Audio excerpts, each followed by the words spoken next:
sois baptisé et lavé de tes péchés en invoquant le nom du Seigneur. » De retour à Jérusalem, comme je priais dans le temple, je fus ravi, en extase, et je vis le Seigneur qui me disait, « Hâte-toi, et sors promptement de Jérusalem, parce qu'ils ne recevront pas ton témoignage sur moi. » Et je dis, « Seigneur, ils savent eux-mêmes que je faisais mettre en prison et battre de verges dans les synagogues ceux qui croyaient en toi, et que, lorsqu'on répandit le sang d'Étienne, ton témoin, j'étais moi-même présent, joignant mon approbation à celle des autres, et gardant les vêtements de ceux qui le faisaient mourir. » Alors il me dit, « Va, je t'enverrai au loin, vers les nations. » Ils l'écoutèrent jusqu'à cette parole, mais alors ils élevèrent la voix en disant, « Ôte de la terre un pareil homme!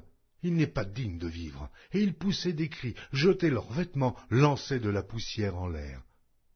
Le tribun commanda de faire entrer Paul dans la forteresse et de lui donner la question par le fouet, afin de savoir pour quel motif il criait ainsi contre lui.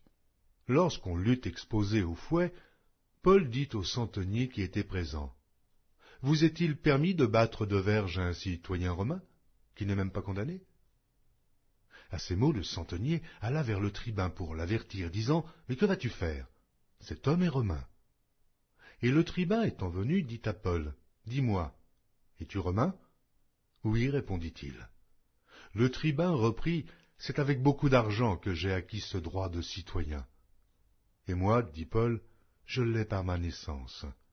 Aussitôt ceux qui devaient lui donner la question se retirèrent, et le tribun, voyant que Paul était romain, fut dans la crainte, parce qu'il l'avait fait lier.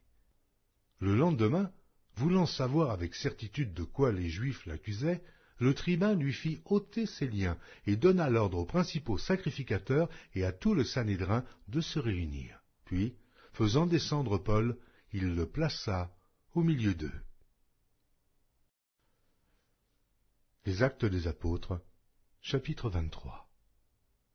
Paul, les regards fixés sur le Sanhédrin, dit, « Hommes frères, c'est en toute bonne conscience que je me suis conduit jusqu'à ce jour devant Dieu. » Le souverain sacrificateur Ananias ordonna à ceux qui étaient près de lui de le frapper sur la bouche. Alors Paul lui dit, « Dieu te frappera, muraille blanchie.